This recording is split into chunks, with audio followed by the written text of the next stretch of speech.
We choose two companies, which is Top Glove and SuperMax. Top Glove in 1991 was founded by Tan Sri Dr. Lim Wee Chai. Began as a small local business with just one factory. Fast forward for today, it transformed into one of the world's largest glove manufacturer with operations spanning Malaysia, Thailand, and Vietnam. Export reaching 2,000 customers in 195 countries. They also produce natural rubber, surgical gloves, and face masks and condoms. For SuperMax, they established at 1987, started by trading latex gloves before venturing into manufacturing in 1989. SuperMax has also grown significantly, exporting their natural rubber gloves to over 165 countries worldwide. In 2016, they operate as a leading international manufacturer, distributor, and marketer of high-quality medical devices.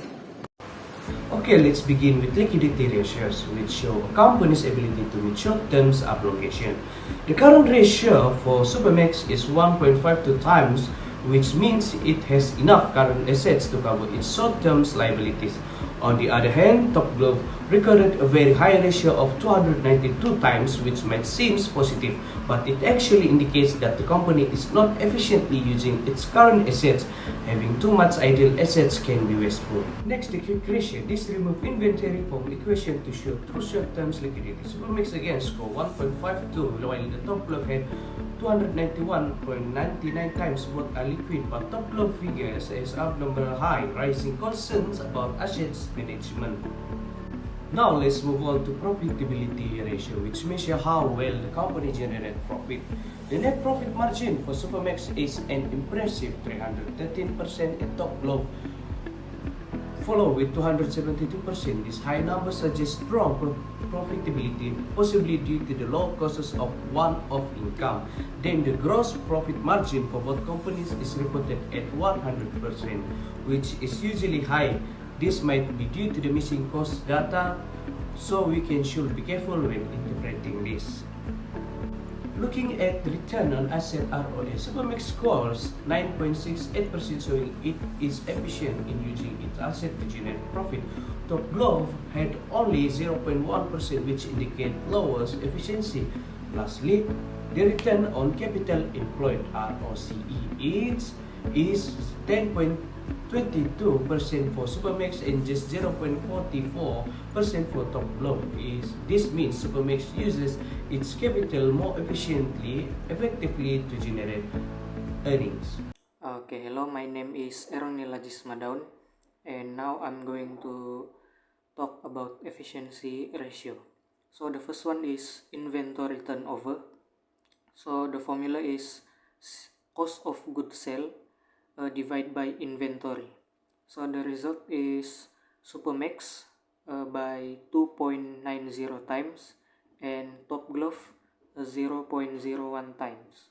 So this ratio tells us how many times a company sells and replaces its inventory in a year.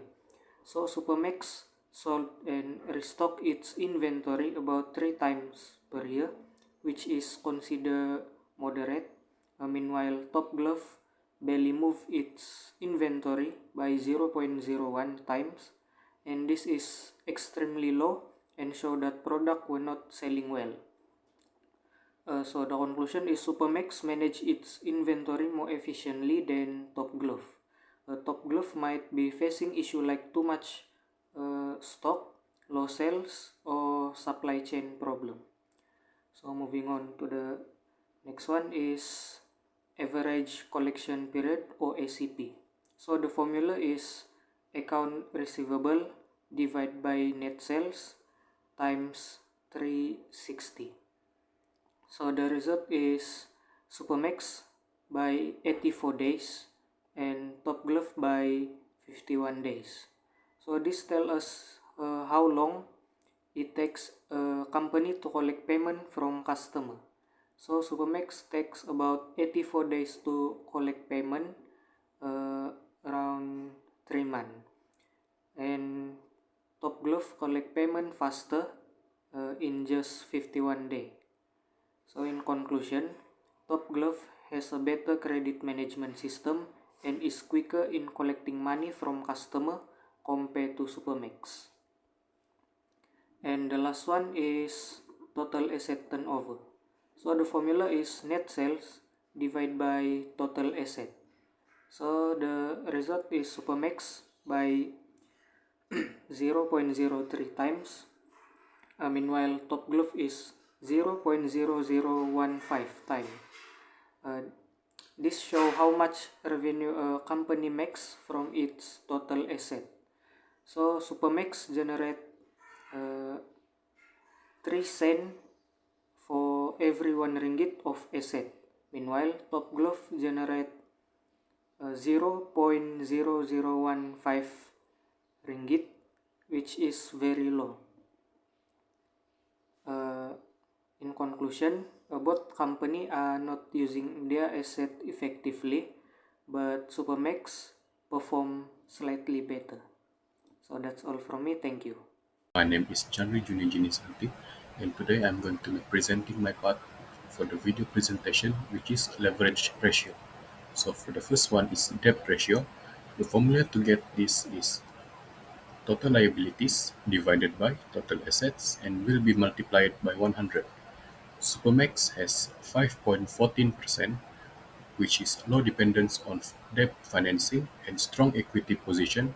As for Top Glove, it has 0.06%, which is extremely cautious capital structure and almost no financing leverage. So for the implication, Top Glove is less risky to minimal reliance on external liabilities. So for the second one is debt to equity ratio. The formula used is long-term debt and will be divided by shareholders' equity. For SuperMax, it has 0 times, which is no long-term debt and fully financed by equity. As for Top Glove, it has 0.02 times, which is minimal debt usage in capital structure. The implication here is both companies have very low debt, but SuperMax is entirely equity funded.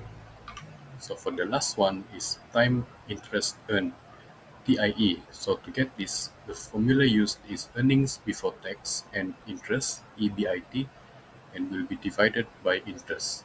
So for SuperMax, it has 0, which is calculated 100 million. We divide 100 million 480,301 divided by 0. And the implication here is the TIE of 0 means SuperMax has no operating profit to cover interest costs and including financial stress and operational losses. As for Top Glove, it has 1,550.38 times. The calculation used is 12,403 divided by 8, which equals to 1,550.38 times. The implication here is an extreme high TIE shows Top Glove can easily meet its interest obligation, reflecting strong financing health and low risk. So that's all for my video presentation, and let's move on to the next part. In conclusion, SuperMax showed stable liquidity and stronger profitability, converting sales to profit more efficiently and utilizing its assets better to generate returns. Top Glove had exceptionally high liquidity. This might indicate idle assets. It demonstrated better efficiency in collecting receivables and an extremely strong ability to cover interest expenses. Ultimately, SuperMax appears more efficient, while Top Glove boasts stronger financial solvency and a more cautious approach to debt.